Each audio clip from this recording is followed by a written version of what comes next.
Hello there, YouTubers. Just bear with me because this live is actually one that I'm going to be emailing over and sending personally to Professor Bird, who is retired, Professor Grahame, who works at a private clinic, and to all of the specialists, doctors, medical people, physios, any person out there that is a coordinator with Ehlers Danlos syndrome.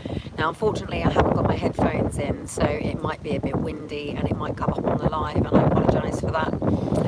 I'm currently outside my current GP. I have been with this GP now for 4.5 years. So, literally, as you can see, I'm at Somerstown Central Health Centre, which is closed. And as you know, it has been closed due to COVID. And during this time, people have been left without necessary medical intervention or basic, normal management. Now, Professor Bird and Professor Grahame are two people that have been on my mind and on my heart for a very, very long time, since getting this book. And this is how I became connected to Professor Bird, who wrote the foreword in this book, and it is pretty much all of the EDS specialists. So to Professor Grahame, I am doing this live for you directly because my family really needs your help. I have tried so many times to write and it turns into a book.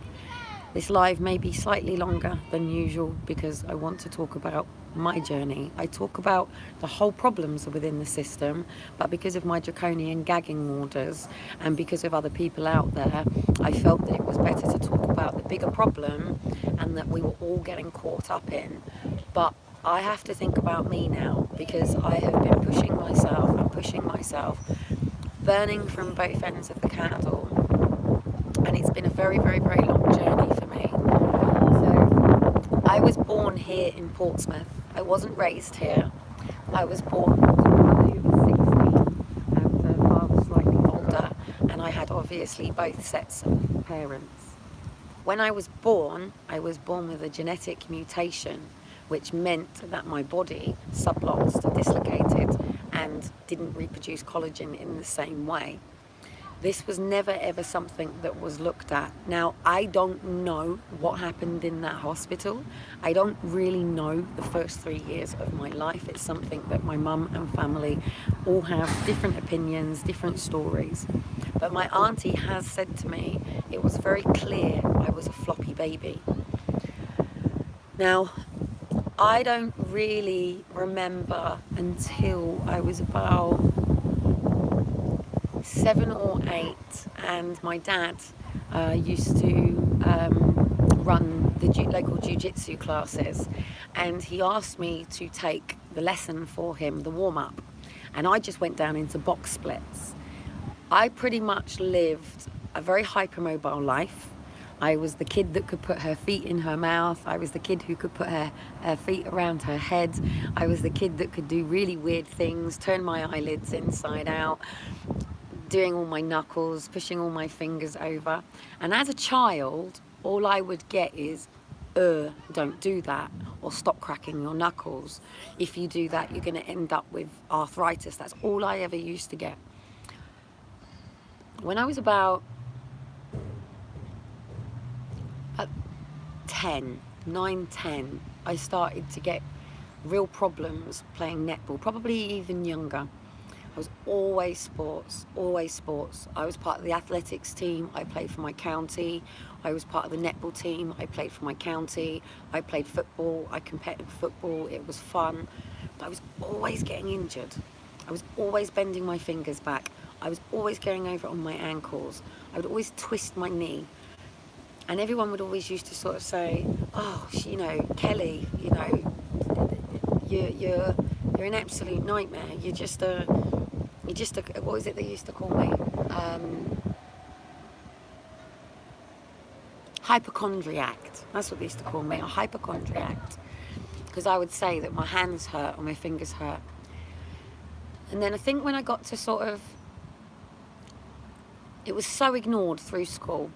all the way through infants and juniors, lots of different things, like going to the toilet more often than most people, not necessarily sitting down. Even now I'm sitting here and I'm starting to feel like I've got to move my coccyx and move my bum.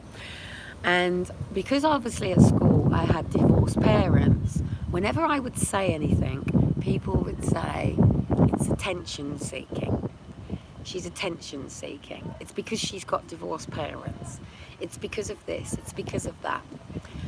And then when I was about 11 years old, I was at high school, and I remember crying my eyes out. I wasn't actually at school at the time, I was at my nan's with my mum there, and my friends had knocked on the door, and I just said to my mum, I can't go, my knees hurt, my knees are not moving, can't move my legs. And my mum got really annoyed with me, and she just said, why can't you do this at school? Why can't you do, why can't you have these problems at school? And I say, but I do have these problems at school. And then I'd get into tensions, or I would get held back at school. And I remember really, really clearly laying there and really crying that my legs were hurting, that my knees were hurting, and that my body was aching, and I was tired. I was really, really tired. And on that day was the day that I thought, nobody's listening, nobody cares, nobody gives a damn about what's going on.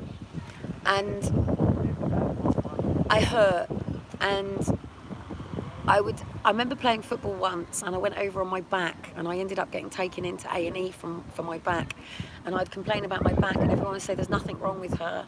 Now here I have, this is nothing, this is just the top notes. I have here a green folder, and this green folder is basically a freedom of request on my basic medical notes. And obviously we went from a time when I was a kid, it was all handwritten notes from the doctor. And I was living in Headley Down at the time. Oh, I can't lose any of this bundle. I was living in Headley Down at the time, and we had a local GP at the time, called Dr. Beach. I even remember him. I don't ever really remember my dad and stepmum taking me to the doctors, but I do remember my mum taking me. And I remember my mum sitting with the doctors going, she's attention seeking and I don't know why. And they basically checked me over, and all I remember is people saying I had growing pains. Just growing pains. She's just going through growing pains. And then when I was about sort of coming into 13, I was finding myself distancing from people. I found it harder to go out and be about, and when everybody was running around, I would have my knee hurt or my ankle, I'd go over on my ankle, and you just couldn't tell anybody because people didn't care. People didn't care. This is the thing, they didn't care. It was like what they did is, by this time, my family and the school and the medical had developed this system to shut me down. And it was like, if she talks about these things, you've got to shut her down quickly. Just shut her down. It's all attention seeking, all attention seeking. I went to a number of different high schools, and I finally ended up at Ash Manor from about 13 to 15.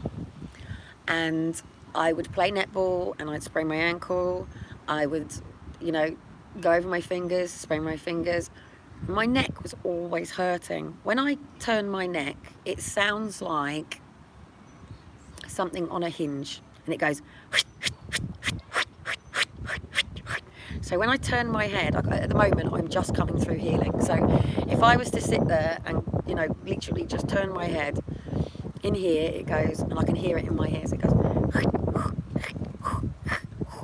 Now, if I push my head all the way forward, it then pulls all the way down my spine, all the way down to the bottom of my spine. Now, when I was about 14, I obviously started to talk to other people about what was going on. And I started to show people, and again, they would go, don't do that. And I become the party trick person. So when I was out with my mates, it was cool because I was the one that could do these funny tricks. When I was younger, this caused me problems because this is how the sexual interest in me became. But when I was getting into my early teens, sort of mid-teens, I would just find sitting on a chair difficult, being in a classroom for a long time very difficult. I started rocking on my chair, or I'd need to get up and pace and just crack my knees or try and pull my hips or just give my little bit of a crack. Do you know what I mean? I just felt like this really stiff old person. I was young and I was wanting to run around and I was wanting to do all these things, and slowly I gave up netball. Slowly I stopped playing sports. Then I started making excuses for PE. I even told them that I was allergic to water and couldn't have a shower after. And not because I didn't love sports, but because I couldn't cope with people pushing me and not having fun with it. Nobody knew what was going on. Nobody knew what I was dealing with. Nobody knew what I was struggling with. And nobody believed me. This was more the point. Nobody believed me. So then I changed because the perception, and what it's done is it's defamated my character. So somebody who's lovely, full of joy, bubbly, happy, who's dealing with pain, who's dealing with injuries, who's basically as a child told there's nothing wrong with her. So that's like literally putting a needle in my neck right now and going, there's nothing wrong with that child. Go to bed. And that child's then sleeping with a needle right in and going, please, I've got a needle in my neck. And they go, no, you haven't.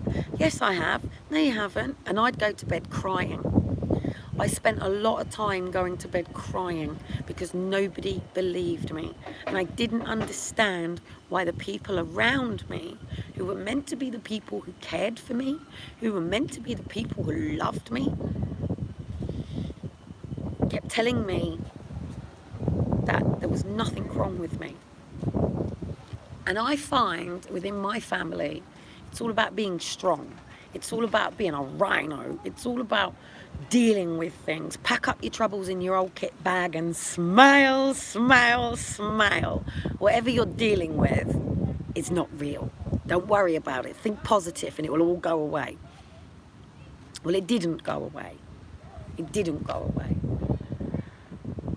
And when I was about 14 and things were getting on too much and other matters were going on at school and people weren't listening, and it was getting to the point that, you know, I just couldn't cope with anything anymore. And my mum was telling me that if I got into trouble at school anymore, and, you know, it was already getting to rags with me because my mum was getting frustrated with me, as well as missing my father, as you know, and as well as everybody being told that Kelly is a liar, an attention seeker. And that's what I lived with. Until I was 15, and finally at the age of 15, I ended up going to social care. And I ended up walking into social care and saying that I couldn't cope with this anymore. It was getting too hard with my mum now. She wasn't listening. It was getting to the point that I was fighting back to my mum. I'd actually physically hit my mum after she had, you know, ragged, and I'd gone to, I didn't actually physically get her. My stepfather was there. But it just got too much. It got too much. And I went to social care and I asked them for help. And eventually I was placed with Sue and Roger. And it became a common laugh about toilet roll, that Kelly would go through so much toilet roll.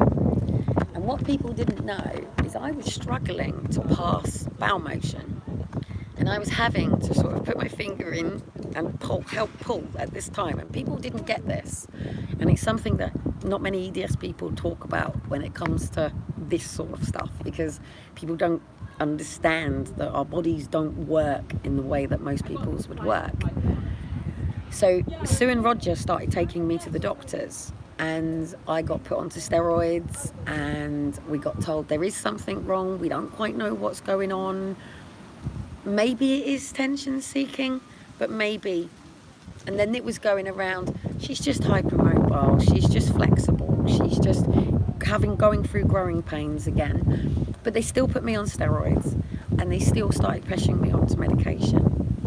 At the same time, I was in a relationship, and I was getting a little bit concerned about obviously sexual relationships, and my mum had constantly, my whole life, constantly told me not to be a teenage mother. It's all I ever used to hear. She didn't have any dreams for me, no ambitions for me. There was no pipe dreams. In fact, I was somebody who apparently couldn't spell. I was thick, I was stupid. I was not really going to amount to much other than being a teenage mother. So I'd asked about this because I was worried about getting pregnant. And lo and behold, I found out I was pregnant. Even though it says in my records that Kelly's claiming to be pregnant, lo and behold, Kelly was pregnant. Now, prior to this, obviously I'd had the medication and things like that, and I had all the social workers and all these multi-agency meetings which still existed then. We still had looked after children reviews and things like that, and my foster mother was saying, like, Kelly's struggling in the morning, she's not getting up. They were calling me lazy. A social worker actually wrote, Kelly is attractive in a street corner kind of way, believed to be sexually active, makes up stories, lies, not to be believed. So that's how people treated me.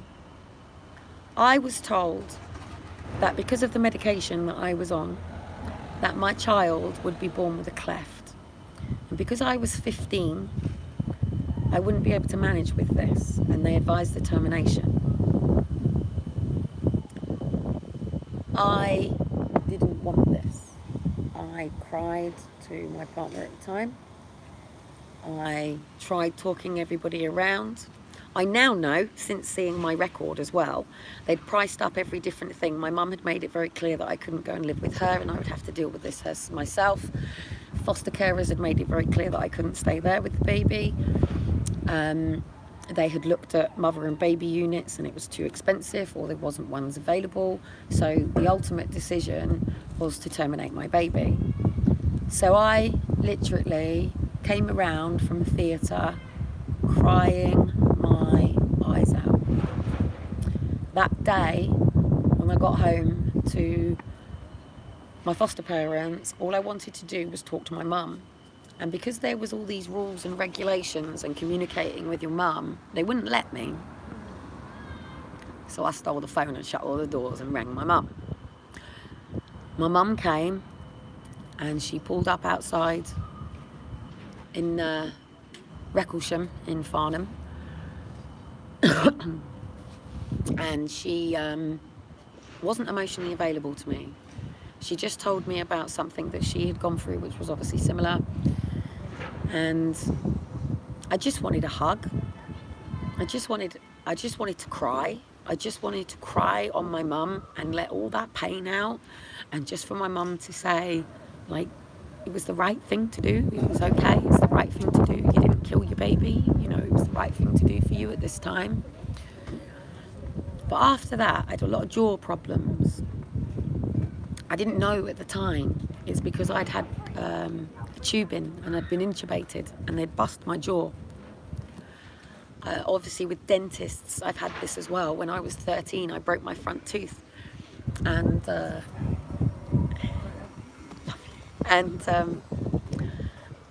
dentist as well had done that, and I ended up separating the jaw here because they didn't know when they parted my mouth to take my wisdom teeth out and do this.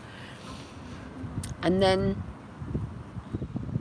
because of all of this, I gave up on people. I made the decision to leave foster care at 16 and 1 week. I was invited to stay until I was 18. I wasn't invited to return to my mum's. My mum had made it clear that I was never to return there. And I stayed in a bedsit in North Camp in Aldershot. It was a drug-infested bedsit. And there was someone there who was absolutely out of his nuts on pills and trips and stuff like that. And I remember just coming in through the door one day, and he literally just grabbed me by the back of my head, and he pulled my head back and put me up against the wall. You don't do that to someone like me. I dropped him and ran into my room. But my neck was killing me. All at the back of my neck was really, really, really hurting.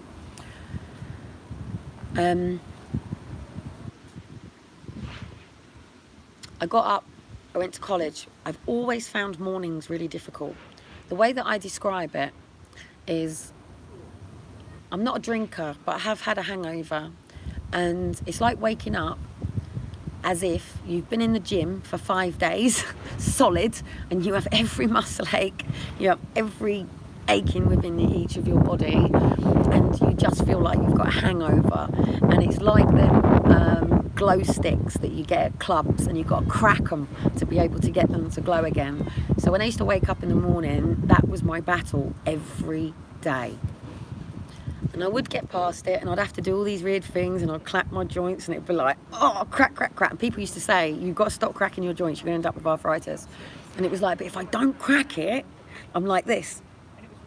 And I end up like what I call rickamorphosis. When when you die and you go like really solid, and it's like, God, if I don't crack this, it's like, ah! And then it gets really, really difficult, and you've got to go, just to get it, because it gets stuck.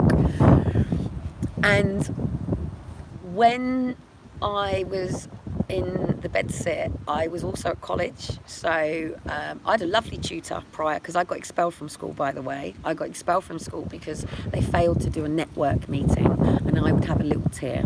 I wasn't throwing chairs around, I wasn't getting mental, I just literally was constantly trying to tell people, but it hurts. And they used to go, oh, shut up. I used to go, it hurts. I hurt. So when I was 17 and I was at Farnham sixth form, and I finally, away from all of these people going to the doctors telling them that I was a liar and attention seeker and nobody knew what to do with me, I went to the doctor. I took myself to the doctor. I went to the doctor, and I was at North Camp, and they sent me for an arthroscopy on my knees, because I'd had so many problems with my knees. And they came back just saying there was fluid on my knees and there was cartilage damage, but there wasn't really much they could do other than put me on analgesics and pain relief. And I was still working. I still went to work on my freaking crutches with my knee straps. And then I was on so many medications. It was just before Christmas. And I was still having to get a train from North Camp to Aldershot to Farnham, and then walk up to college. And I was still going to college, and I was working as well at Cambridge Military Hospital. So I was having to get off of the train in Aldershot, walk all the way up to Cambridge Military Hospital. And if anyone knows Gun Hill, it's like that. It is the ultimate paratroopers training hill. And then I used to get up to the hospital, and I used to work 3 different shifts. I used to work the early morning cleaning shift, I used to work the dinner times, the tea times, and then the late, so it was actually 4, and I used to do another cleaning job up there as well. And I was at college doing business studies, psychology, law, computer studies, and having to redo my maths and English, because obviously I was expelled from school. But then just after Christmas, it got too much for me. It got too much, and I started helping this single mum who was working and getting her kids to school, and I just felt that there wasn't really anything for me. I had already had, at the age of 15, quite a sort of battle with taking painkillers, and I literally used to take painkillers praying that I wouldn't wake up in the morning. I wasn't trying to kill myself, I was just trying to knock the pain out. I was just literally saving up painkillers and just taking them, hoping that the pain would go away, or at least somebody actually even told me that bananas was a natural thing. I remember even keeping banana skins and trying to dry out banana skins and things like that. And then I moved to Aldershot, and it was just easier to get. I got my another flat, two homes in Aldershot, so I moved twice. And it was a bit difficult then as well, because it was like, you know, you don't really have much, and I was really good because I ended up renting like private rented that had furniture and things like that, so I've got all the officials around. So I had obviously, sorry, it's just thrown my head because I've got people hiding that they're police officers, even though it's obvious that they are, and officials walking past. So when I was there, I was sort of finishing. My relationship with Jessica was the baby that was terminated. It was over, but he was sort of still staying with me, and I met Liam's father, who worked at the hospital, and he was a chef for the army. And one day he just offered to drop me off at college because I was on my crutches and I had all my bags and I was struggling to get to college, and he just started driving me to college. And on the 17th of May, you know, on my birthday, we ended up together. And 3 months later after that, I ended up pregnant with Liam. I had so many problems. I had so many problems. I was struggling with my hips. I was getting a shooting pain down my hip. I was only young. I'd only just sort of like turned... I can't remember if I don't need to actually sit down and work this out, because I can't actually remember if I just turned 17, just turning 17, 18, somewhere in the middle. Liam was born in February anyway, so I think I found out I was pregnant when I was 17. I turned 18 and gave birth to him when I was 18. I'm sure that's the case. And literally, when I was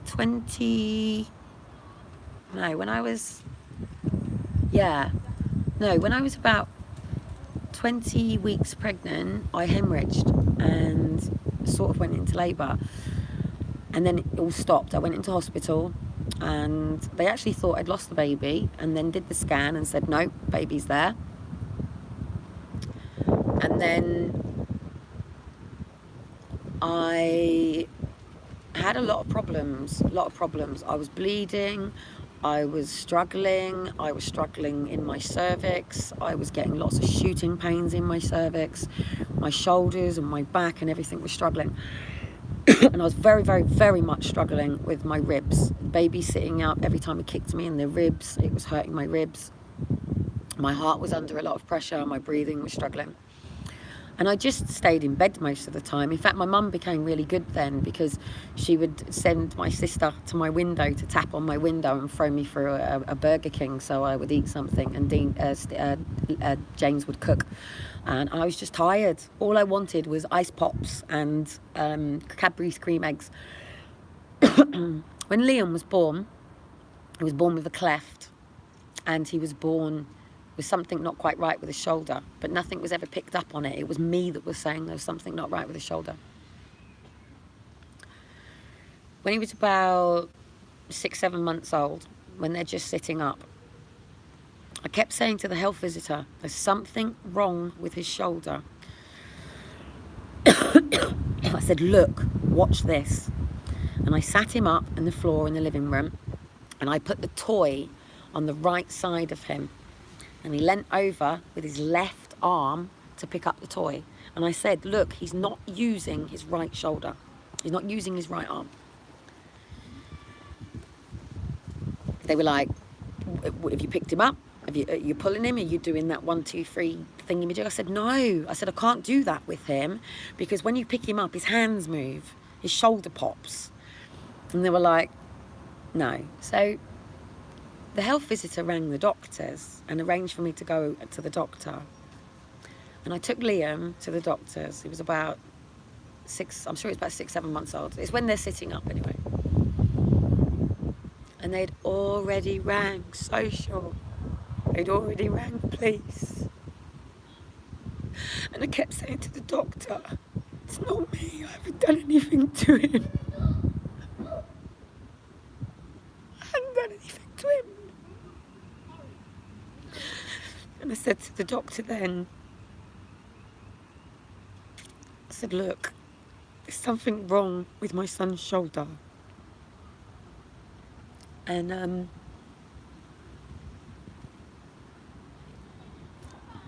the social situation, the police situation slipped. And I remember sitting at the table talking to the doctor, and I showed him again. I said, look, he's leaning to the side. And he pulled his shoulder, and my son screamed. And he sort of said, oh, I don't know, you know, it's blah, blah, blah, blah, blah, blah. He said, oh, I think he might have had some problems when he was born. Because obviously when Liam came out, and I had stitches, and we had ventouse and all of that sort of stuff. He came out on forceps in the end. I tore and had stitches. I don't really remember anything else. And then I was still breastfeeding, and my nan had taken me to her family's in London, and I sort of struggled with some of the family because it wasn't of the cleanest as environments, and it was one of them really loud houses, and it was one of them lots of people homes, and I just wanted to stay in a car with my baby. And my nan sort of went in, and I was feeding Liam, and all of a sudden I just felt this whoosh go in the back of my head, and I just went, and all of a sudden I just thump. And next thing I know, my son was slipping from my arms and was starting to go down the side, and I was holding him, and literally everything, and it was like I was trying to move and I couldn't respond. I remember my nan getting in the car, like, what is up, what are you doing? And I'm like looking at my nan, and all I can think is I wasn't responding, and I didn't know why I wasn't responding, and I know it was an ambulance, and then I don't know, then I was at the hospital, and I remembered really, really, really clearly them sticking pins in my foot, and I'm thinking, ow, ow, ow, ow, ow, but I wasn't responding. And I can hear people getting frustrated with me. Stop playing, stop attention seeking. It's like the doctor's going, I'm sticking a needle in the girl's foot. Yeah? She is not faking this. He was like sticking the pin right in the bottom of my foot. And I'm thinking, I'm going to lever you when I get up in a minute. This hurts. And nothing wrong with me. I was told that I had a conversion disorder, and because of everything that I'd been through, my body had finally just given up and broken down. But it changed everything. It changed everything with the people around me. I was then referred to mental health, and then they asked me if I wanted to go in. They were saying, well, maybe she's got a bit of postnatal depression. So then they were talking about me going in for an assessment at the Ridgewood, and I'm thinking, but there's something wrong with me, and I need to speak to somebody. I didn't really understand mental health at this time. I just knew it was a doctor, and it was a specialist who was going to understand why I was depressed, why I was struggling, why I was crying, why I was going through all of this stuff. And it wasn't like that. It wasn't like that.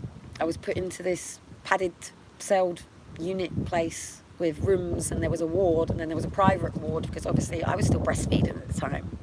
Did I know what that was doing to me? No, I didn't find out that until later. 11 weeks later, on literally coming up to Christmas Eve, I am begging them to let me out. I am begging them to let me go home. And they're all going, well, there isn't really mental health issues. We've dealt with sort of the things that she's talking about. She's on about body. She's telling everybody, and I was adamant, it's my body. There's something wrong with my body. Eventually, on Christmas Eve, I was let out. But my relationship with James had changed. I didn't trust him in the same way. People were being different with me. His family were being different with me. My family were being different with me.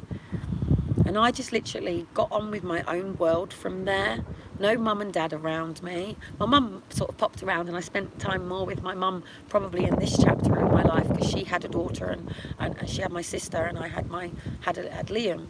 unfortunately at the time, my stepmom, my second stepmom, had actually had a stillborn at that time, so that dynamic's changed with them as well. So what I started to do was just sort of like wait for James to go to work, and I would get on with my day. I just used to walk around, push the buggy, you know. But again, I just got on with things. I would twist my ankle, I would click my shoulders, I would, you know, a bit achy and things like that. But nobody cared. Nobody. We already knew that I could turn my eyelids inside out. We knew that my knuckles were messing around. We knew that I could pop all my fingers. You know, we knew that things. I was pulling all of the lumps out from underneath. You know, I was showing people the insides. I was forever, you know, messing around with my tongue. I was showing people. Can you hear that? That's what my head sounds like. And people are just telling me it's normal, or actually, it's not normal. And that was why I just sort of sunk into this world. And, you know, I ended up with my friend, Belinda. The irony, she was forced adopted, hence who would have thought that this whole world would come around me, with my friend being somebody who was forced adopted and abused by her adoptive parents. And I obviously knew all of this stuff, and I guess from there I just started to help people more than to sort of avoid my stuff, I suppose. And I decided to go to college, and my son went to the creche at college, and I become a single mum. And that's what I did. I did counselling, I did child psychology and computer studies again. And it was still the same. I was still slightly distracted by things. I would still be sort of curious about the tutors' feet as they would roll in, or, you know, I was still going through these achiness. I was still struggling with my back. But it was around sort of this time I started going to the gym. And I started thinking, well, you know, you can't really whinge about your body if you're not training.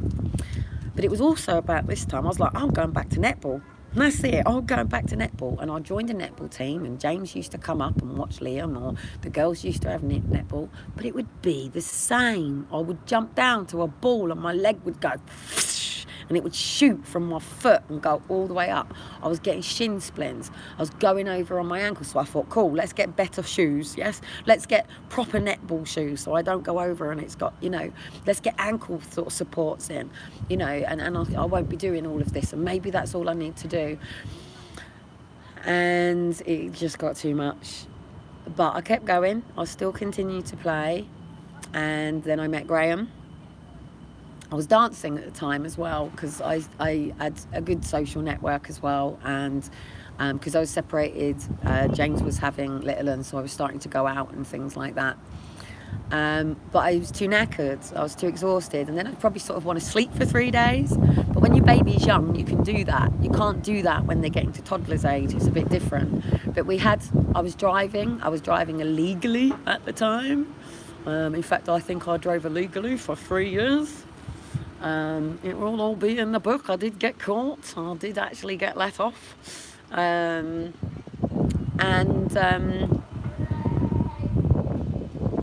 Yeah, I think what I did is I just sort of coped. But I was noticing with Liam, you couldn't swing him, you couldn't do things, and he would go on a bouncy castle, and his shoulder would sort of pop in and pop out. Not a full, but more a subluxation until later.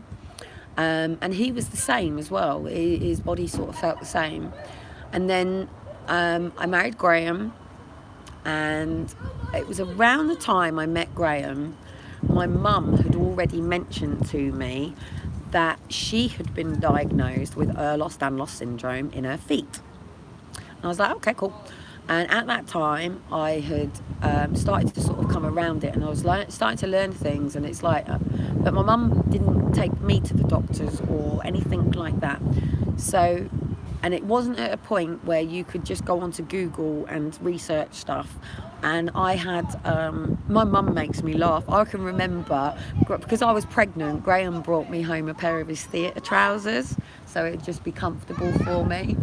And my mum used to tell everybody that I was making it all up and I was reading all of these books and telling everybody what my diagnosis was. Well, I didn't actually have medical books like that. I had an Ehlers-Danlos syndrome wasn't in it. But I used to always read Woman and Woman's Own, and there was an article and I recognised the name of this condition, and I'm reading it thinking, and I kept this article, and then we moved to Northern Ireland, and because Grahame was an operating department practitioner, it meant he worked at the hospital, and I was sitting with this consultant one day, and I was talking to him about it, and I showed him this article, and he said, wow, you know, like, yeah. So we pushed it, and I went to the doctors, and he looked at Liam, and he went, yes. So it was actually Liam who got diagnosed before me. And then, you have to be careful, I've got lots of kids around here. So Liam actually was sent to the specialist before I was. And it was the specialist at Royal Belfast Hospital in Northern Ireland. So my appointment was also made to check me as the mother. So literally both Liam, Daniel and me were all diagnosed with classical Ehlers-Danlos syndrome. All the types have been all changed and all moved around then. So at that particular time, I then started to become what's sort of going on and things like that, and who were the people that we needed to see. At the time, there was only two specialists, Professor Bird and Professor Grahame. Professor Grahame was in London, Professor Bird was in Northallerton in Leeds. So we spoke to the army and we said, is it possible for you to post us to Bedale, which is in Northallerton in Leeds?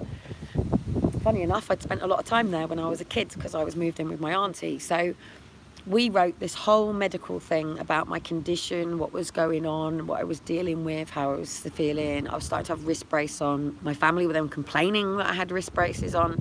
But if you look at my wrists, you'll see I've had my wrist wired, if you see my fingers. But of course, to my family, it wasn't real, it's all in my head. And that's what the doctors told them. So why would they not believe anything different? So literally then from there, we pushed and we pushed and we pushed and we pushed to get to Professor Bird. And we were denied our application and we were posted to Aldershot. Now the good thing is I met with the people that were starting to get the Ehlers-Danlos syndrome network up and going, and it was based in Farnham, which was where I was. Well, I was in Aldershot, but I had originally been in Farnham. And then obviously I got my membership pack, and within this membership pack was this book on management of Ehlers-Danlos syndrome. And you go through this book, obviously the people that I'm directing this at will know. It talks about the rheumatology features of Ehlers-Danlos syndrome, the cardiac abnormalities, oral and dental implications of Ehlers-Danlos syndrome, gastrointestinal, you know what I mean, manifestations of Ehlers-Danlos syndrome, again, gastro problems with children with Ehlers-Danlos syndrome, the skin in Ehlers-Danlos syndrome. Sorry, I'm twisting my back, looking that way. Let me just move it there. This is what I mean. I've just literally twisted the middle of my back trying to do that. Hormonal aspects of Ehlers-Danlos syndrome, the eye and vision of Ehlers-Danlos syndrome, cardiovascular autonomic dysfunction, fibromyalgia and chronic fatigue, associations of Ehlers-Danlos syndrome and Chiari-1 malformation, speech, voice, language and swallowing problems in Ehlers-Danlos syndrome, orthopedic surgery in Ehlers-Danlos syndrome, skin surgery in Ehlers-Danlos syndrome, medication and pain relief in Ehlers-Danlos syndrome, foot care in Ehlers-Danlos syndrome, pregnancy and Ehlers-Danlos syndrome, joint hypermobility and physiotherapy, parenting a child in pain, and I was a child in pain. Ways and means of coping with daily activities, self-help and remediation, whatever techniques, children and hospital, splints and bracing, school, further education in Ehlers Danlos syndrome, and then we've got coming to terms with the diagnosis, and that's a big thing, coming to terms. Appraising treatment for joint problems, preparing a medical history, consulting your doctor, your child and Ehlers Danlos syndrome, relaxation as a tool for pain management, and partner and parents' perspective. Within that book, obviously, I went through it and I had a look at all of the names that were in it. So we've got a contributors list here, and we've got a Mr. Atwood, and then obviously that was Sweden. So then we've got Professor Bird, how I got Leeds, and then Nigel Burrows, and then Tom, and there's all of these different people that were all people that were contributors to this. Now what you've got so I literally listed all of those down and started writing to people, and because we got referred back to Aldershot, I wrote, and it's actually in here, so let me have a look if I can find it very quickly. I sat and I typed, so I had a computer, and I literally, not from the book, I looked at the book and I had a look at all of the terminologies, and I thought I would write which ones that I struggle with and which ones I don't. So I wrote to Aldershot Hospital and I said that I'm a new patient of yours. This is what I've been through. This is the problems that I've been having. And I wish I could find it. And I will find it, because this is all so important to everything that's been going on in my life and everything that's led up to this actual moment. This is what I mean about how things used to be. So things used to be a bit different than this. So literally, I took that time and I wrote everything from my neck to my jaw to my challenges that I was having, how I was feeling, and the doctor was bloody brilliant.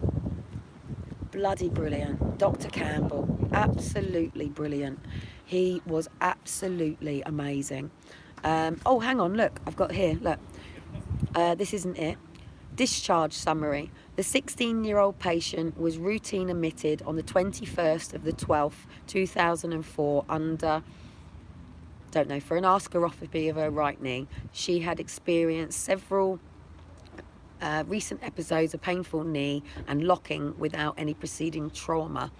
Physio without improvement. An arthroscopy washout. Physio started on the 23rd of the 12th and will review. No follow-up plans. And this is what I mean. This is all it was about. I've got another one here as well.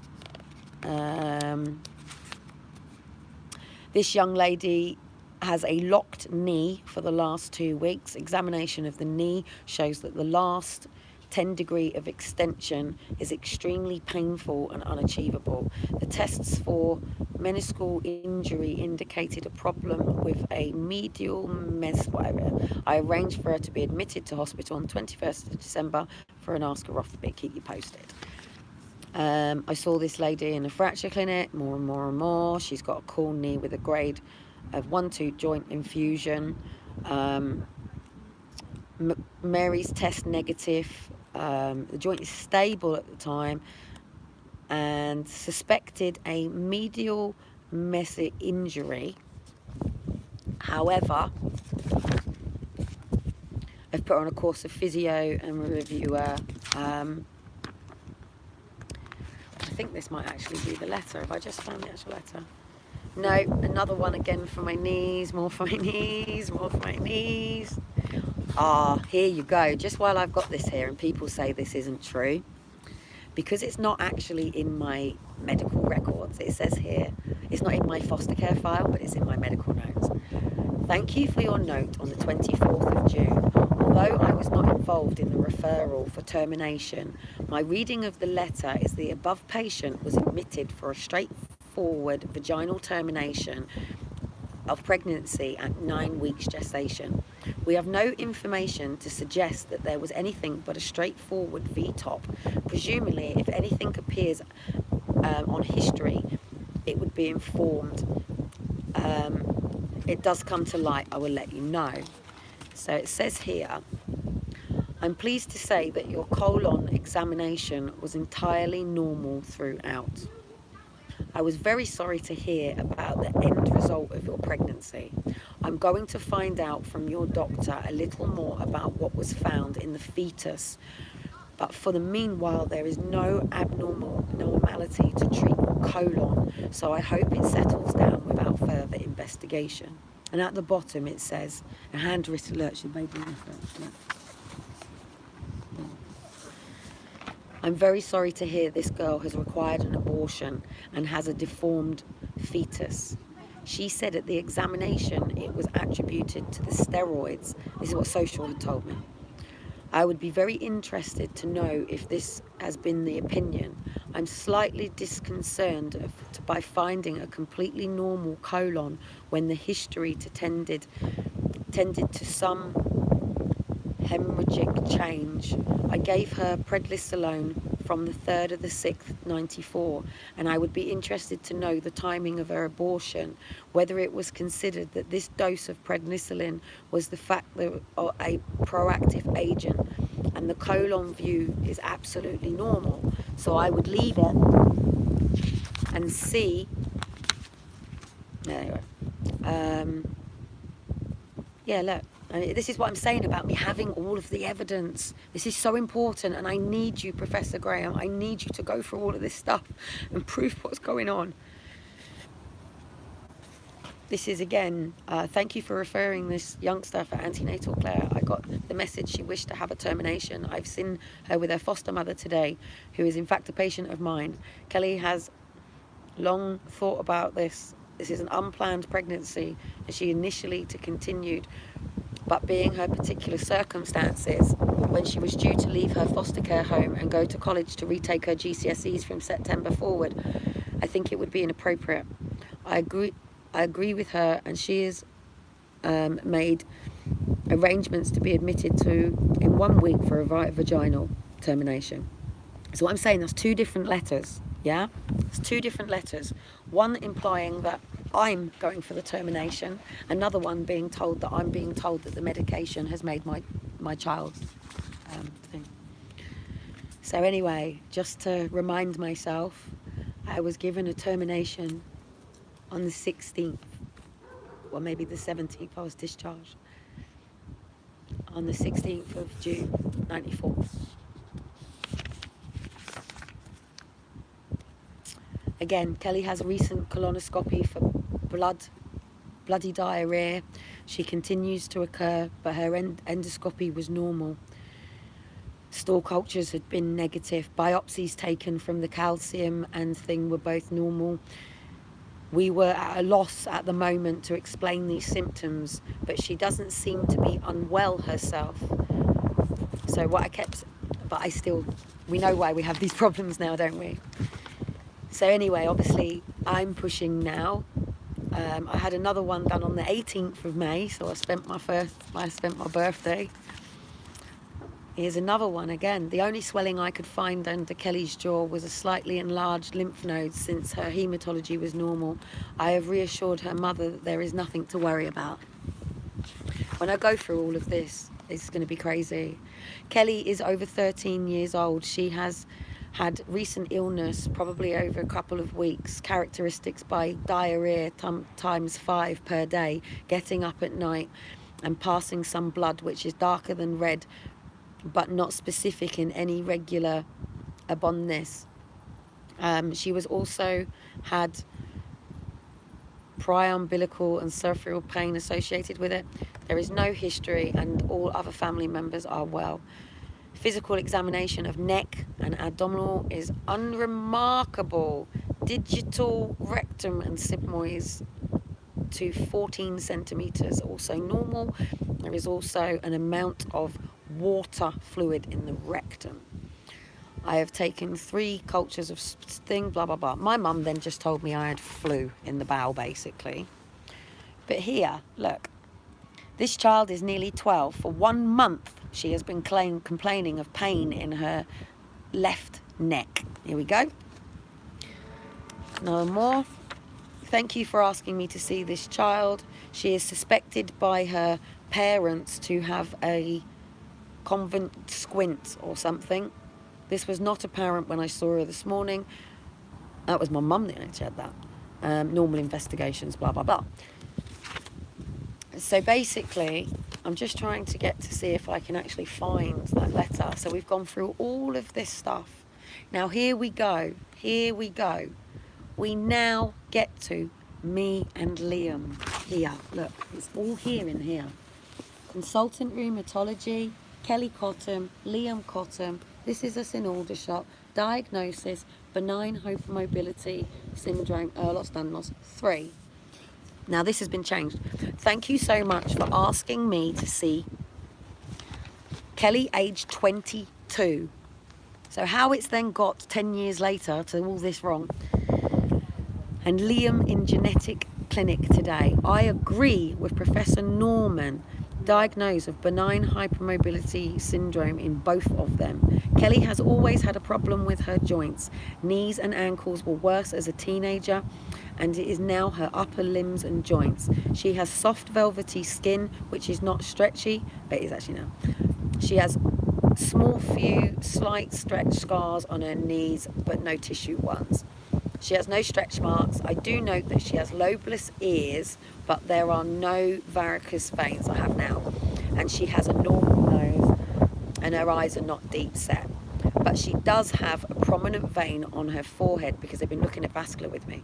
She has got softish ears, slight blue sclerosis, and flexible fingers and thumbs. Her benign score in 5.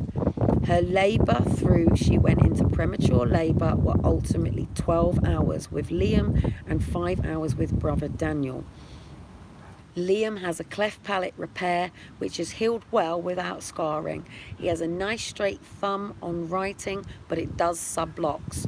There are no stretch scars that I can see.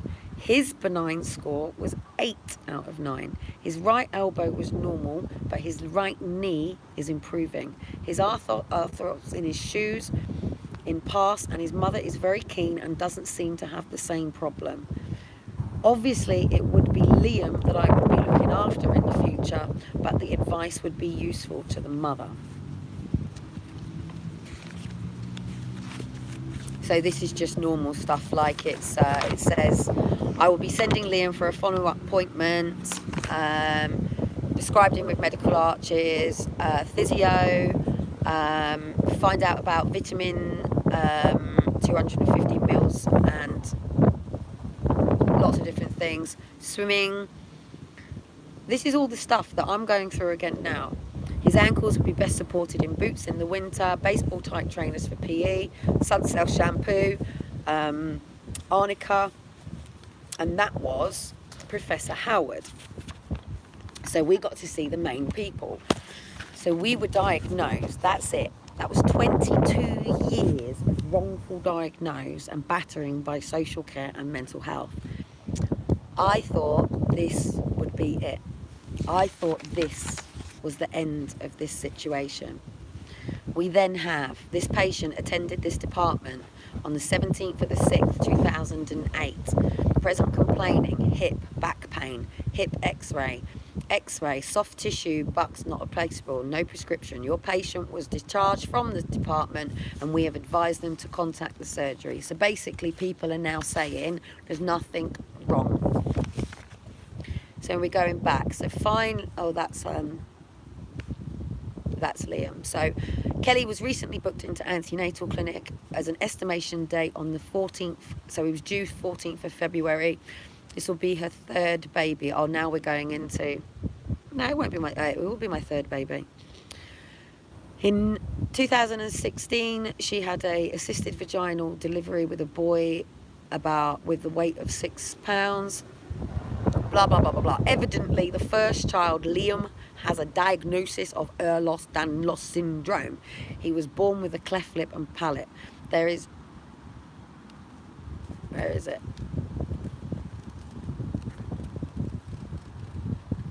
It's just the same. Again, x-rays, again, it's all the same.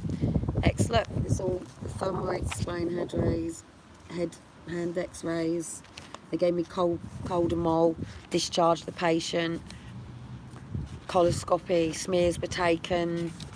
The above patient has attended the department. They were saying tonsillitis. Again, we're going through all of this stuff again. Another x-ray on wrists.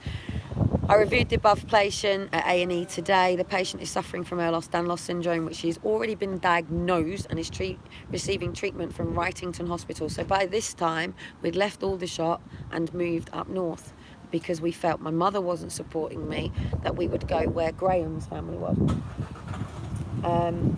She described this thing as slightly sleeping in a way that she has on her right side of her wrist. On examine of the joint, it doesn't look like it's subluxed at the moment, but there is a slight tender where she is moving the joint, especially around the rest lift. I've explained the situation to her and we're going to put a future splint on her wrist. However, she needs to be referred to an orthopedic surgeon if this problem gets worse. So basically, I moved up to Grahame's. Me and Grahame, we were living in Preston. Liam was diagnosed, Daniel was diagnosed, and we worked with the school. Health visitors never questioned me, school never questioned me because we had the diagnosis. Liam was allowed to do his bits, and then we didn't have problems with Liam until high school, when people tried to say it's not a problem, there's nothing wrong with us. Here we go. So you know that x-ray that apparently there was nothing wrong with my wrist? Yeah, that matter had gone on for years and years and years. It's now 8 days since Kelly underwent manipulation, key wiring, dislocation, distal radial ulnar joint. Check x-ray today, shows satisfactory alignment. On examination today, wounds are clear, there's no signs of infection. Brilliant, great. Today we have given Kelly a right elbow light cast, and we will see her again in 5 weeks' time with the removal of the cast, and checked the x-ray of the right wrists on 2 planes of arrival. Now, this is when I then asked for the help from social services. So basically, I was a single mum. I was living in Preston. I was a single mum of Liam and Daniel, and my children were too young to walk to school themselves, and because I had a cast on my arm, I shouldn't have been driving. So I asked the services for help. They told me to drive my car or let my kids walk, so we didn't get help. This lady has fallen over at the weekend. She sustained a dislocation of her radial ulnar. She is reduced, and that was the wiring. Reviewed above elbow slap. Again, so it's all sort of the same thing. Dislocation, look. Dislocation, subblocks right wrist, ulnar dissociation, unable to reduce in A and E. Right, so the problem is when I go to A and E, it doesn't work. Now, here we go. I saw Kelly in my clinic today. I don't want to reiterate too much on the last letter, but obviously she has a problem with her right shoulder, secondary to instability. As was stated, this is most certainly global. With regards to management, in first instance, I have asked for an MRI scan, and I will be back. Here lays the problems. So basically, for years and years and years, this is what I've been going through. Thank you for referring Kelly back to Mr. Trail's clinic. Unfortunately, Mr. Trail was away today. I have seen on her behalf about her current treatment and a generalised joint pain. Kelly tells me that she does not take any painkillers at the moment. She was last seen in the joint clinic by Mr. Trail and Dr. Chapati regarding laxativity in her wrists and hands. Mr. Trail felt that nothing surgically could be done. She tells me that the Ehlers Danlos syndrome is causing her problems in most joints, including spine, hips, and knees. She is mobilizing with the aid of a single crutch. As far as her right shoulder is concerned, she is complaining mainly of grinding and a feeling of instability and clicking with an associated pain. She could not define a specific activity or position that would bring the pain on, but last week her shoulder gave way while trying to lift her young child. She feels that the shoulder is unstable most of the time.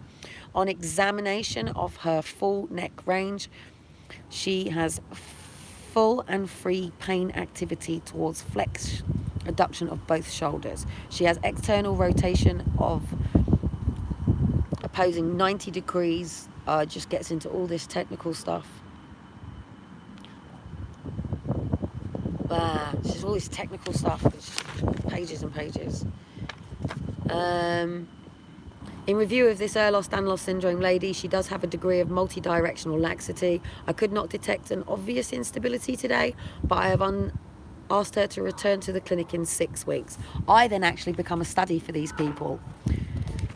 So then obviously, as you all know, I raised Liam and Daniel. We had child problems with the schools. Here, Ehlers-Danlos, look, it's just proofs and evidence for you. Ehlers-Danlos syndrome. Joint, bowel, bladder, heart, tramadol, flexor, furans. You know, they were pumping me, and I wasn't taking my drugs. Again.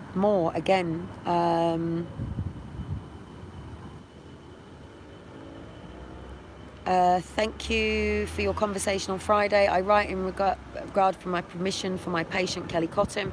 As we discussed, Miss Kellyanne has Ehlers-Danlos syndrome, which is an hereditary disorder of collagen resulting in weakened hyperspectral cartilages. This leads to joint laxity.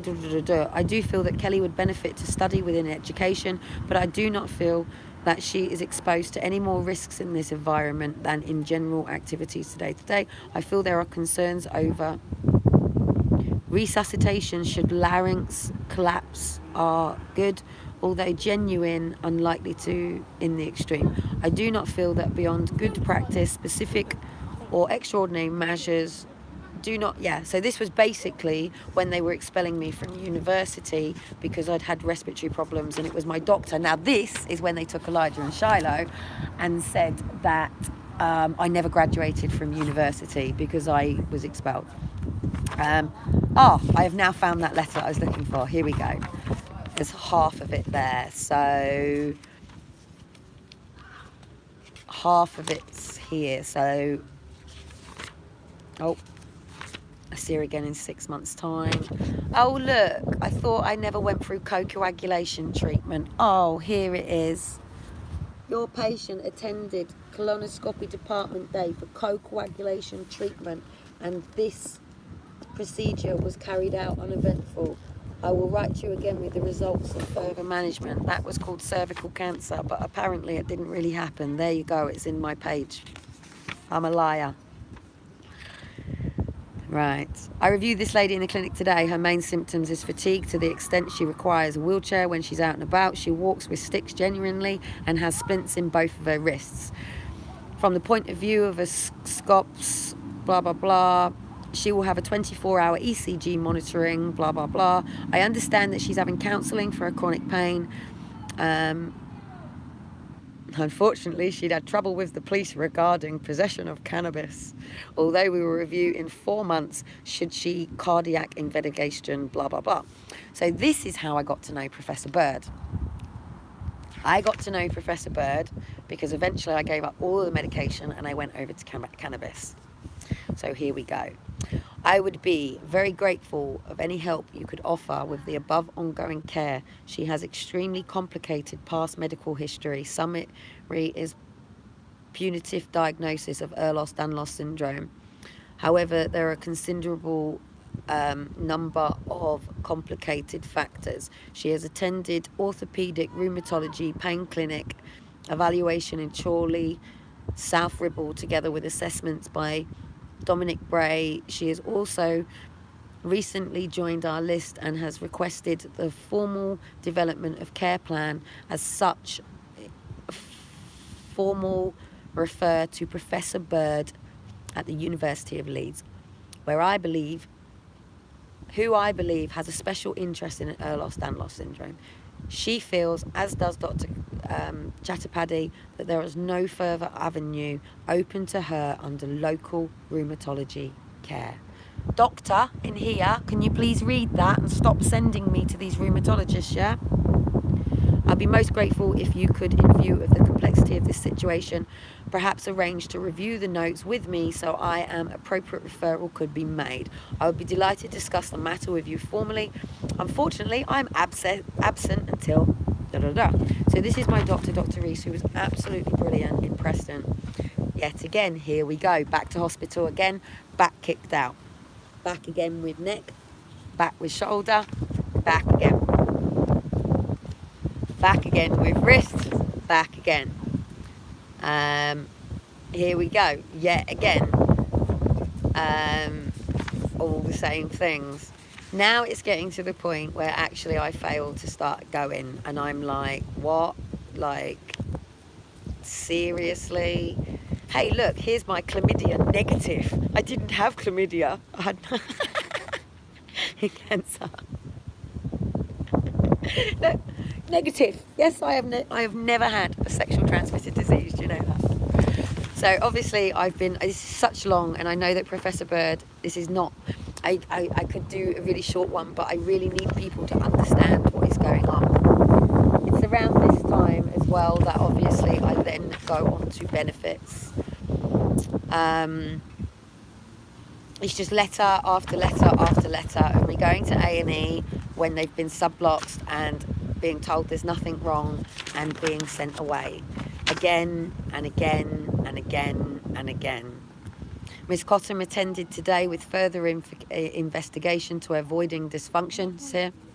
I find it difficult to obtain a clear history from Miss Cottam, but she tells me that's my mum's problem because I can't answer the question because my mum won't answer them. So I can't answer those questions. But she tells me that she has a need for passing urine 2-3 times an hour, but at other times she is not void from several hours and develops a distended abdomen. She is also still at times needing to perform intermittent self-catheterization, but I am unable to determine whether this is daily, weekly, monthly or occurrence. Previous flea throw tests have shown a intermittent voiding pattern, which is not is filling lines which pass easy. Oh my goodness, it gets so technical. So basically that's when I had my catheter, faking all of this. I'm sorry to write to you again for Miss Cottam, who you recently discharged. She suffers from blah, blah, blah. She came to see me with complaints that she feels aches and pains in her muscles, tired all the time, getting twitches and cramps in her muscles. She has a small patch on her left leg from her ankle, the side which hurts. There's no other history injury, blah, blah, blah. Because it's, so again, it's just the same. Thank you very much for this letter regarding this young lady. I am afraid that we have nothing to offer her. I think it would be appropriate for you to refer her to a pain management clinic. Thank you for referring to this lady who complains at the time of bilateral knee, wrist and hand pain and also central neck pain. All these symptoms are described as being constant but variety. On assessment today, knee lesions on testing, neck was also almost full range, minimal. It's just the same again. You know, Kelly is quite happy about this and very understanding regarding her condition. She does not need any active physio treatment, but should be referred. You know, it's crazy because we have these conditions that we live with, and if we're not with the specialist, we're just not getting the correct thing. I would be grateful if you could refer Kelly. She has Ehlers Danlos syndrome. She's attended pain management. You know, we're looking at a more holistic way, and this is where I've been pushing for holistics. Again, we're dealing with bladder. Again, we're dealing with shoulders. That's also my smear. Miss Cottam complains of wide red pain, mainly in her hands. Also pains. It's long letters. I could be reading these letters for ages. She's a healthy young woman with hyperstended in her joints, especially in her hands. Her hands. I'm going to be putting all of this in my book, and this is why I need Professor Grahame, because how much do you want me to go through? How much do you want me to go through? So basically, as you'll then know, I was living in Preston and I decided that I couldn't cope with this NHS world life anymore, and because everything was private, I wanted to be able to play privately. I wanted to be able to pay for, and this is the stuff that starts messing it up with what happened with Aaron and Faith being taken, because this is the stuff that gets sent to psychiatrists. And this is my letter. This was the 10th of January 2001. Look, how professional of me. Look. Ow, I've just done my wrist. Ow, I've just done my wrist. Ow, ow, oh, oh. Ah, thank you. Thank you very much for all your help. It is immensely appreciated. I've received a letter from Disability Living Allowance Centre. This shows me that they will be looking while reading blah, blah, blah, blah. Thank you again. Right, here we go. Here's the list. Oh shit, the list's not behind it. Oh God, this is what I mean about medical notes. And that's why I found the list back there a minute. It's separated from the page. That's why I've been struggling with it. Where's the list? Oh, it's back in there. Anyway, this is what I'm trying to do. I'm trying to get all this in order because it's not... There you go. Yeah. That's fucking shitloads.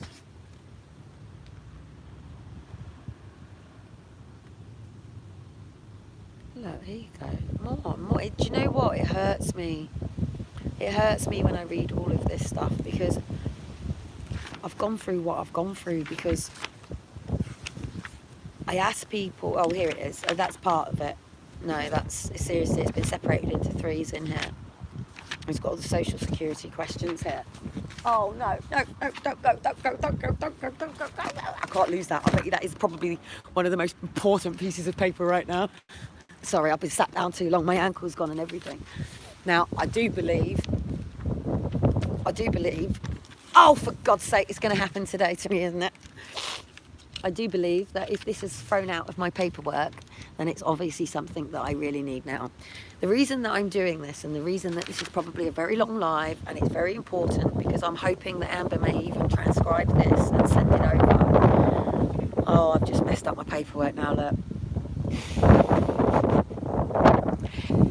Is that, yet again, I was taken into A&E when Aaron and Faith were born, and I was given a laying down MRI and told nothing was wrong. And then, obviously, I got hit by the car and damaged my neck again. Again told there was nothing wrong. So then, at that time, things change, and you know the story. I moved from Flintshire. I was trying to move back home to Portsmouth, trying to be with my family, so I had somebody to give me a hand with the kids, somebody to help me when I wasn't feeling great. My mum was never supportive. She's never been there available for this. But they wanted to be grandparents, so I made that journey to move and come down here. It was difficult for Daniel, and he wanted to be by his dad, but I'd been stuck in Preston for 13 years with no help, no support, on my own, trying to go to university. I graduated as psychology. I had nobody. Obviously, I was divorced, so I didn't even have Graham's family. I was just a single mum with the kids, trying to manage getting up in the morning, getting my kids to school, going to university, coming home, being mum, kids going off to their dads every other weekend. Some weekends I would sleep. Some weekends I was part of my working world. Some weekends it changed. And then you know that when I got to save the family, I'd asked, so let's go back a minute. I gave birth to Faith, and social services got a letter from Professor Bird. So this was 2010. I wanted to really find this letter, and it might be at the front of this book, actually. Unfortunately, I've just literally fucked up. This one needs to go in order.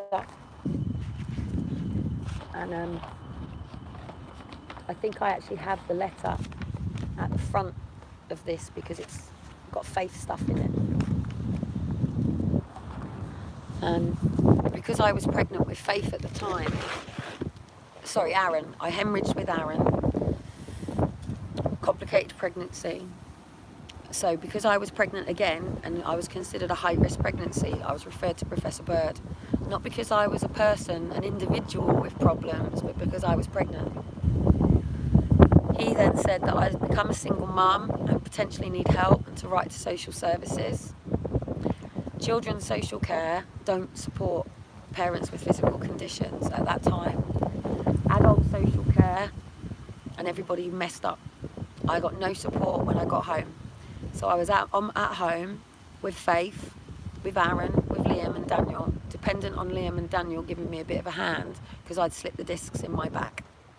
I'd lifted up the car seat and I'd slipped the discs. I was meant to have 6 weeks support to give me chance to be able to heal and not be doing these lifting things, because Professor Bird wrote to them to say that when you're pregnant and when you breastfeed, that it produces too much prolactin. So for as long as you're breastfeeding, I become a floppy galoppy basically. But I felt that as a mother, that sometimes you have to make sacrifices for things that are best for your kids. And I've always loved feeding my children. It's one of the most beautiful, wonderful things that you could do. And obviously, as we know, with Liam, I ended up in hospital when Liam was 6 months old. So, one of my little bully girls are here. Bless her cotton socks. She likes to announce to the world that I'm here. Love me, really. So, basically, because I'd slipped my discs, it was also at the same time. So as you know, I desperately tried to go self-employed. I desperately tried to set up. I'd gone to university, I'd graduated, I'd continued. I was trying to find a way that as a mother with a physical condition and the challenges that I had, that I was able to work in an environment where it wouldn't matter if I had to sit down, it wouldn't matter if I was standing up, it wouldn't matter if I was in a wheelchair. And because I'd previously been a youth worker when I was in Northern Ireland, and I'd gone over to psychology, then I thought that I could go back working with youth, helping youth that wanted to discover their talents and things like that. So as you know, 2010, I went out in the media. Why did I go out in the media? I went out in the media at the same time as Callia Franklin and the Spartacus Report, which was all part of the same people, because Professor Bird had retired and North Allington was closing its clinic for people like us. So then there was only Professor Grahame, who's private, and the Diagnosis Centre in Sheffield. And then unless you're in someone's catchment, and I'd fought many years to be able to go out of a catchment funding. I fought for that. I won that for the entire UK. That was a big battle of mine because they were not allowing to send me to out of an area doctors. My GP in here, everybody understands, it's Ehlers-Danlos syndrome. It's just a little bit of clickiness, isn't it? So that's the problems that I've had. I've always had the same things. I wish I had a magic wand. So basically, you just have to manage the condition. To manage the conditions means living and being around people who accept what you have is real. I have always, people know I'm not about labels, sod the labels, it's just Mr. Ehlers, it's just Mr. Danlos, I can't be defined by it. But this is real. And it's not in my head. I believe that steroids have done a lot of this damage as well. But what is going on in the back of my neck and my back is really real. And obviously it's become apparent that obviously I've caused more problems because I've been moving around and doing stuff. So, as you know, I then went to Save the Family. So as you know, yet again, so 2010, Professor Bird retired. We were left with no medical intervention. We were left on our own. Faith's shoulder had gone. Managed to relocate her shoulder. A couple of trips to A&E with her. She's had, 100% been picked up. It's in my notes here. It's in this book. I can probably even find it quite quickly because I think it's at the front. There you go. Ow, that hurts. That's not the one I'm looking for. If I've got it here, it's very clear. Faith has blue sclerosis. It says that we were all seen. I'm gonna have to go through and try and find things, but I have the evidence. That's what I'm saying, and I keep saying to people, I have the evidence. I have the evidence. All of the evidence is here. It's all in my files. Everything is there.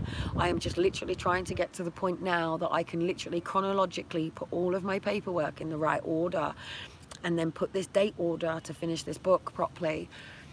But I need help, and I need help from a real specialist. It's going to cost me £350 just to talk to Professor Grahame, and I can get an appointment in October. But then it's going to cost me £300 consecutively every time I see him after that. It's going to cost me £1,500 for one scan. One. For the upright MRI.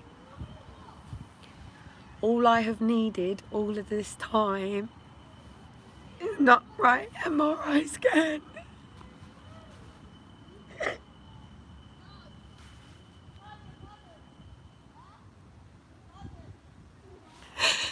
And had I had that, it would show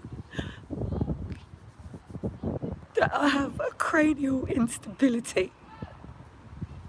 My C1, C2, a nodding dog. And what's happening when I get this horrendous pain is that my Chiari is dropping down and then it's going back up because it's not as severe yet. The dangers of me being left any fucking longer living like this, going through this, is I could end up paralysed because people are ignoring me. Why are they ignoring me? They are ignoring me because when we got to Flintshire, they took Aaron and Faith off of me from the hospital, saying that they didn't have EDS because they weren't diagnosed. They were under 5, and that I didn't have EDS, and that it was the easiest condition to claim to have. I was put through a 26-week court process. In 5 months, they then got this that shows that I did have EDS, but because I keep being sent for a laying down MRI, it comes back there's nothing wrong when I go into A&E, and x-rays don't work on EDS people either. It was only understood in 2017 because of the Americans. It is the Americans. We have the Ehlers-Danlos syndrome network here in the UK, which is now in London, and then we have the Ehlers-Danlos Society. Now, then we have the fact that it's national. Now, because we're here in Great Britain, don't talk about Americans, guys. No, we're British. We got to go back to rheumatology. We got to go back to the whole hypermobility where they don't believe in Ehlers-Danlos syndrome. I have always said I've been trying to get to America with my kids. I wanted to get married. I wanted to go to the States because I wanted to go to see specialists, to have the upright MRI scan. Hey, you can join me on what I'm doing. I'm fundraising for MRI scans now. I'm going for it because it's not fair. It's not fair that I have just spent 8 days. I have just spent 8 days.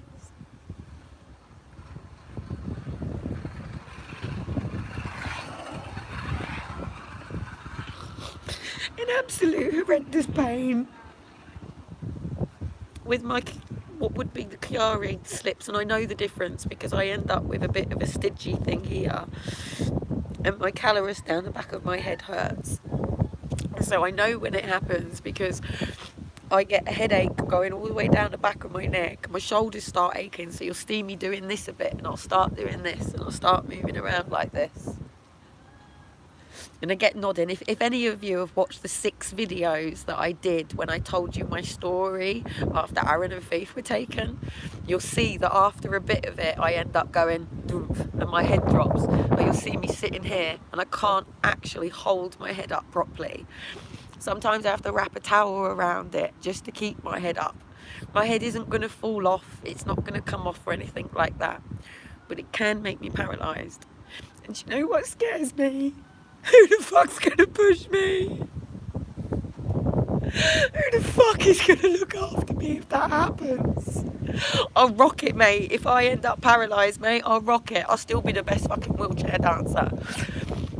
But I'm in a situation now where Aaron and Faith were forced adopted, as you know, and have been diagnosed with EDS.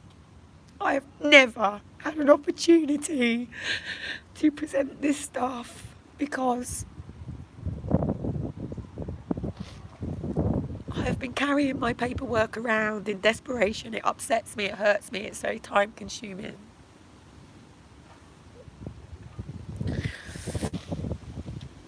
I have battled with whether or not I should have taken my life after Aaron and Faith were taken.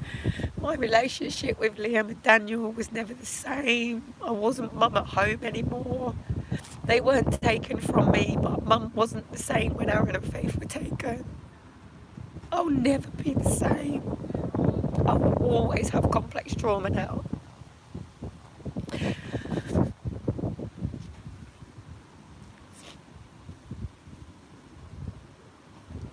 When Aaron and Faith were taken, I was trying to get my auntie on site and needed 24 hours notice.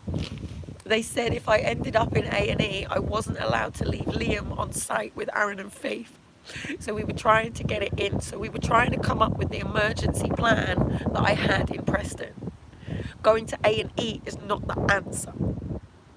Seeing underqualified specialists and being medically abused by children's social care is not the answer or way to deal with this.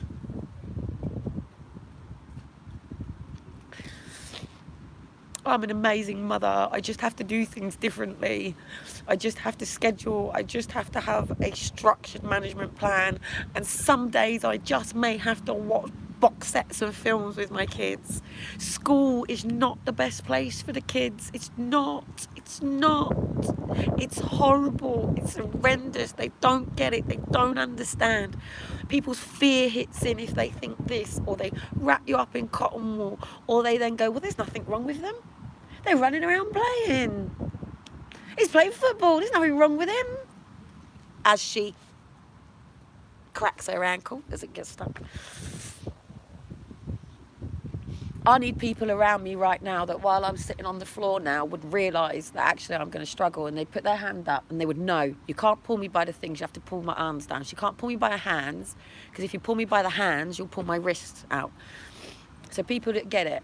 So me, what I would have to do is push my head against the wall, put my hand down here, and shall I show you? I'm lifting my bum up and going forward onto my knees. Then from my knees, then I come up, okay? Other people wouldn't do that. In order to stand up now, it's going to take my body. Let me try and show you in a mirror. Can you see my body right now? So this is me just getting up. This is me dealing with the fact that I've got to be careful as the doctor's there. This is me dealing with this. So I've got to be careful because I've got, that's probably not the best place to do it. 2 seconds, we've got patience. Right, let me just do it really, really quickly while there's no patience. So, let's go. So to get this knee flat down,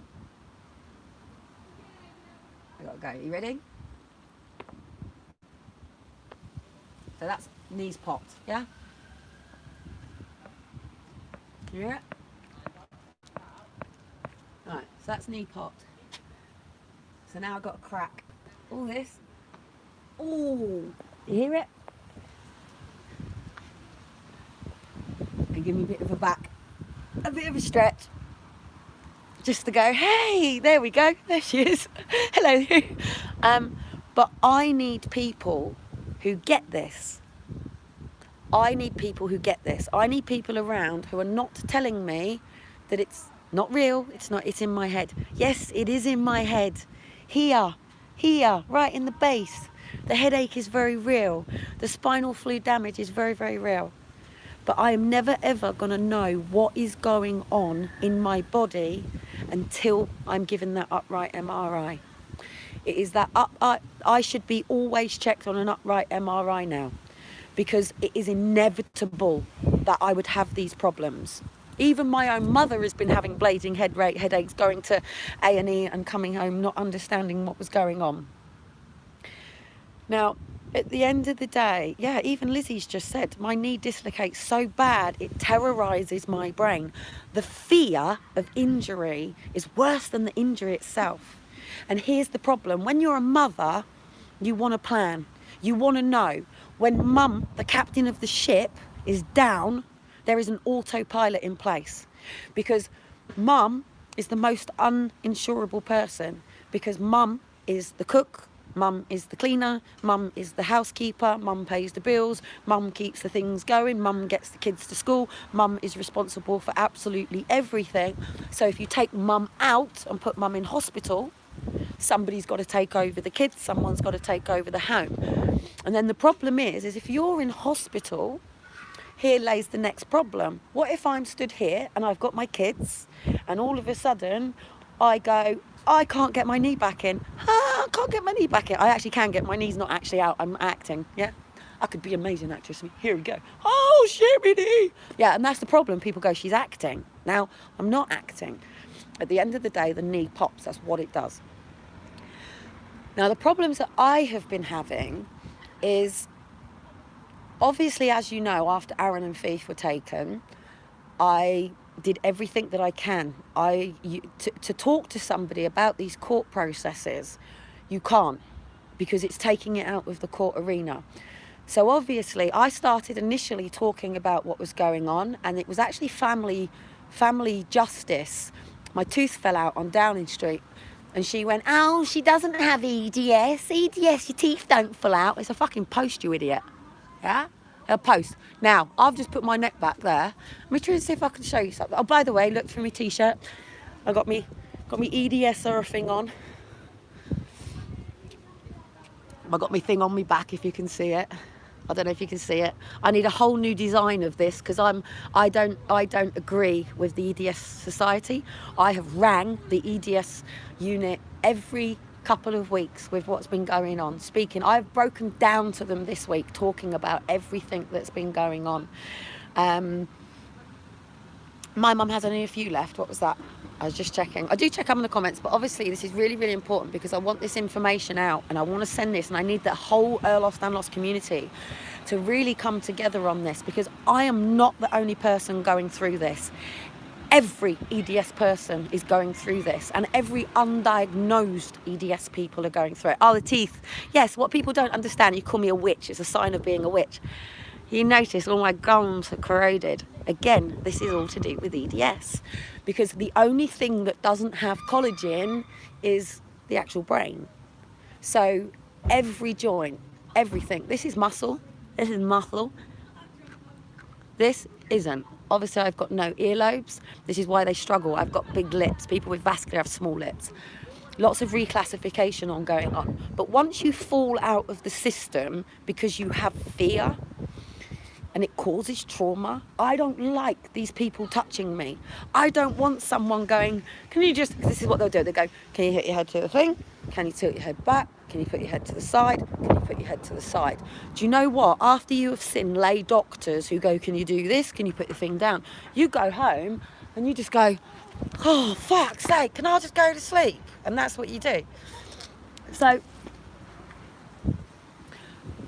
and it kills, and it's achy, and it's annoying. But some days, you then get up and you're like, I'm gonna dance all day, I'm gonna dance all night, I'm gonna do the shuffle and do all this, yeah? But then all of a sudden, you go, oh shit, my knee. Oh fuck, oh God, my ankle's just gone, yeah? And I need people around me who go, you all right? We go into A&E, cool, who's going on the gas and air first? I'll go, oh, I'm going on it first. But there are problems with the law. You can't take children in an ambulance. Then you've got all of these other problems. And then the problem is I came here. I came here to this doctor's surgery in a high drug area.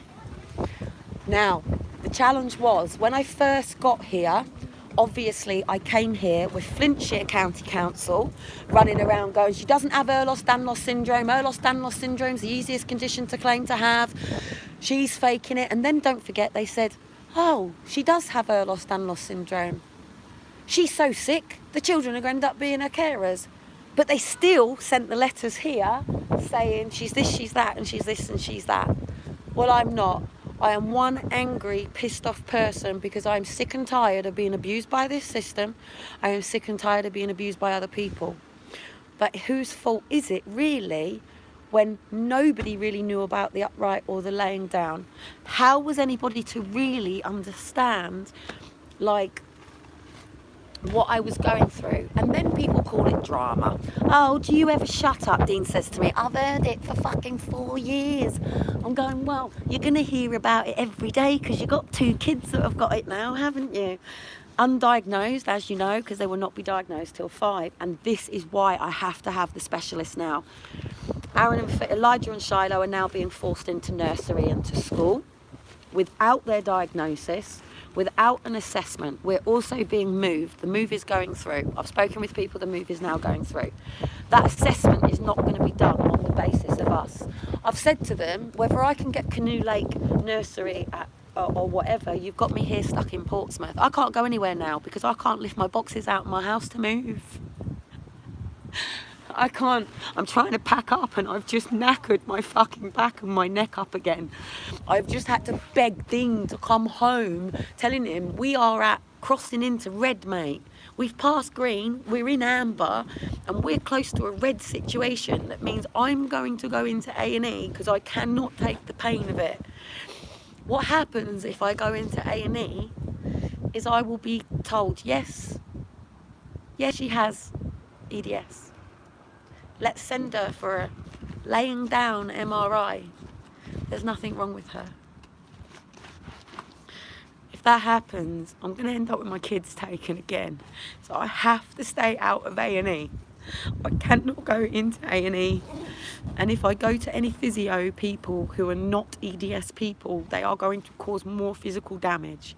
They then say, oh, Kelly thinks she's so entitled that she has to see these specialists. It's so grandeur of her to see the specialists. Well, sorry, honey. These ain't specialists in the condition. And these aren't helping me. And do you know why they're not helping me? Because I must be a drug addict. That's why I'm asking. I'm not even asking for pain relief. I don't even want your pain relief. Your pain relief pisses me off. I want to go on to CBD. That's the way I'm going. I don't want your pain relief. I don't ever come in here to ask for pain relief. I come in here to ask for an upright MRI scan. Now, when I was pregnant with Elijah, I saw the consultant. I explained everything that was going on. I gave all of the information that I got from Dr. Fraser, everything from the EDS thing that says that we must have an upright scan. I took all of this information in. I was given a laying down MRI and told there was nothing wrong. It was all fine. So then again, I have to go for psychology again. It's wasting my time. It's pissing me off. It's tiring me out. It's dealing with stereotypes, it's dealing with people's opinions, it's dealing with things like, even now I'm pacing, but if you can actually see my legs as I'm moving, my legs are not actually moving straight. That's not me over exaggerating it. That's because I've just come out of 8 days of really struggling.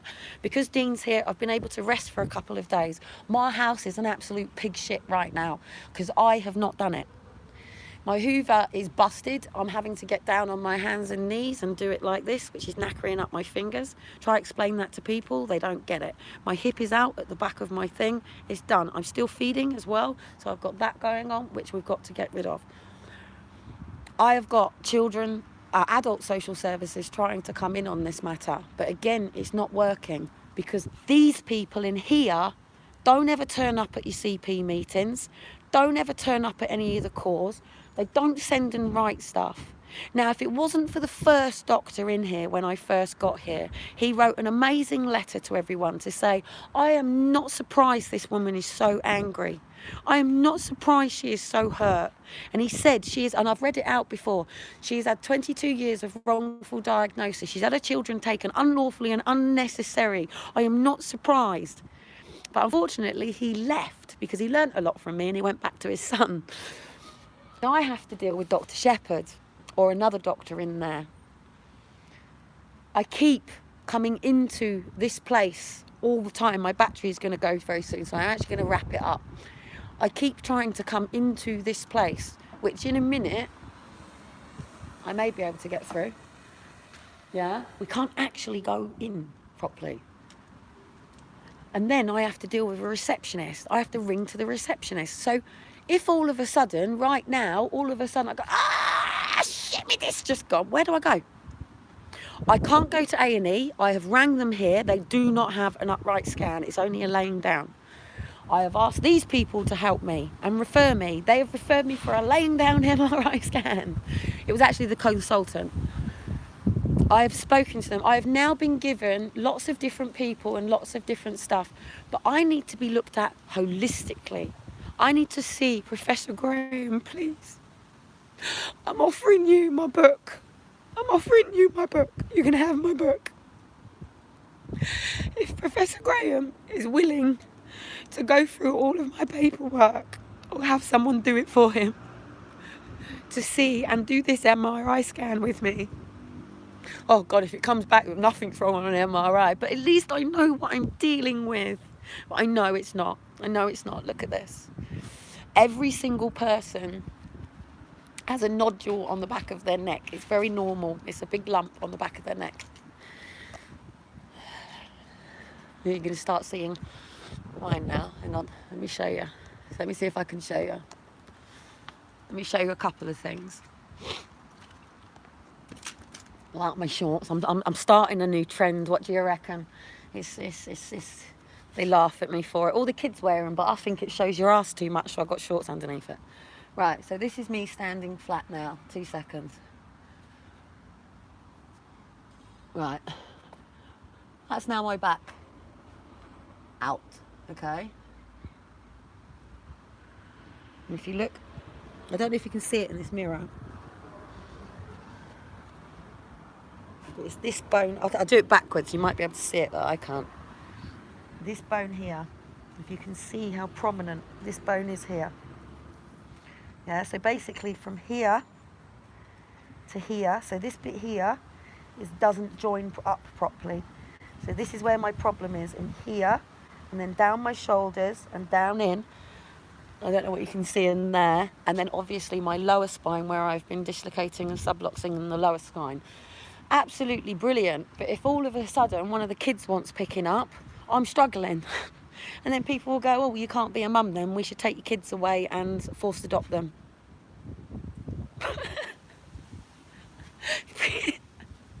Really? So what do we do?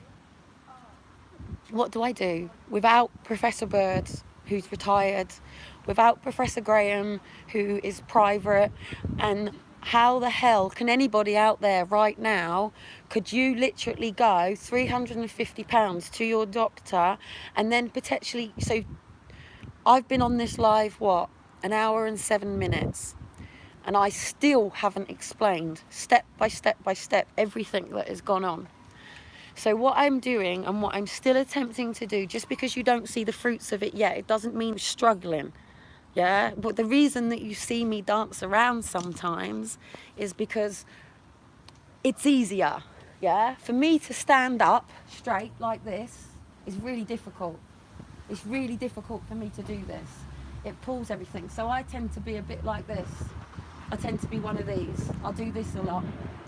Yeah, I'm an Aspie as well, diagnosed, comes hand in hand with EDS. So I do this, I pace, I walk, I find this easier. Yeah. So please, please, please, please, please, I'm having to go through it with social. I'm getting really, really stressed with everybody because I keep saying, you're making me build a life with foundations of sand, and I need solid foundations now because my life is spiraling out of control again now because I've had everybody take over. Nobody's listening. They're not disagreeing that I'm EDS now, but I have just had a 4-year fucking fight with Portsmouth to go from me being a mother who's had her kids taken, who's got severe mental health issues, who's not taking responsibility for the situation, to going, shit, This was actually a fuck up and we don't want to do this again. However, now I'm getting to the point that I'm getting really upset, I'm getting really annoyed, and I'm getting really scared. That's not good with these people, because this is why I've been having the problems with the council outside, because I'd be taking the boxes downstairs and I'd pull my back and I'd have to put them down. So I had to put the fridge down and the washing machine that I was trying to move. I would have loved to have got this Bruro yesterday, and I've always wanted one, and I just couldn't risk moving it yesterday. I'm a strong-willed woman. I'm a fighter for this stuff. I'll battle it. I don't let it beat me. I'll keep going. I'm not in a wheelchair, as you see. I should. I should be in a head brace. I should be in a neck brace. I should be supported. I should be looking at treatment right now. We should be working out exactly where things are. And that's what I'm asking Professor Grahame to do. To please just take me into your clinic, give me a full-blown assessment, tell me exactly what I can fix and what I can't, what I have to train on a daily basis to work really hard to maintain. Because when I'm 50, I want to be fit. I want to be healthy. I don't want to be in a wheelchair. I don't want to be sick. I want to beat this. There is no cure, as they say right now. But I believe in aloe vera products. I believe in cannabis oil. I believe in freezing your body. I want to go and do all of these things. But I'm being forced again into this systematic world that is not right for us. My son Shiloh has had to have a midday sleep today, not because he's young, but because he's worn out. He's tired. His body's aching. He's tired. We need physio. We need to have health as our core. That means from when we get up at the morning, we are not getting on school uniform and rushing out the door to go to school. We are getting on our trainers and our gym stuff, and we're going swimming. Swimming comes first. Training. It's got to be daily. Yes, they can do education. You can't have a go at me for my kids. My kids know their alphabet, their numbers, their letters. What do you want to talk to Elijah about? You want to talk to him about space? You want to talk to him about electricity? This shouldn't be forced on us, all because everybody wants to rush things through, do things in a process.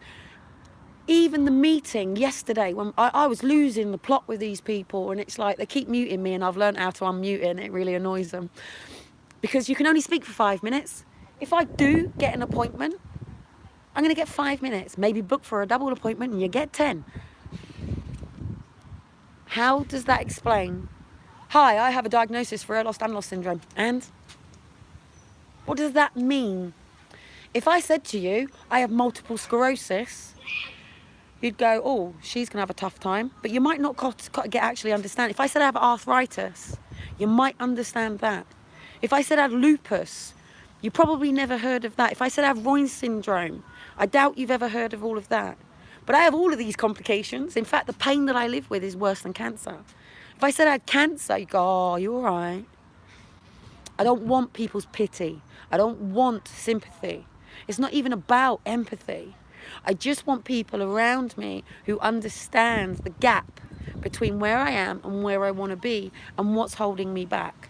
So I can take photographs of sunrise, sunset, and memories in the middle, and make videos and be on YouTube and be on social media when I just want to be enabled. Yeah, I don't want to be disabled. I am not disabled. I have a handicap. I have challenges. But the system shouldn't be about whether I can get I actually can't. So I actually do struggle to wipe my bum that way. It's a bit difficult. I find it a bit easier to go that way. Yeah?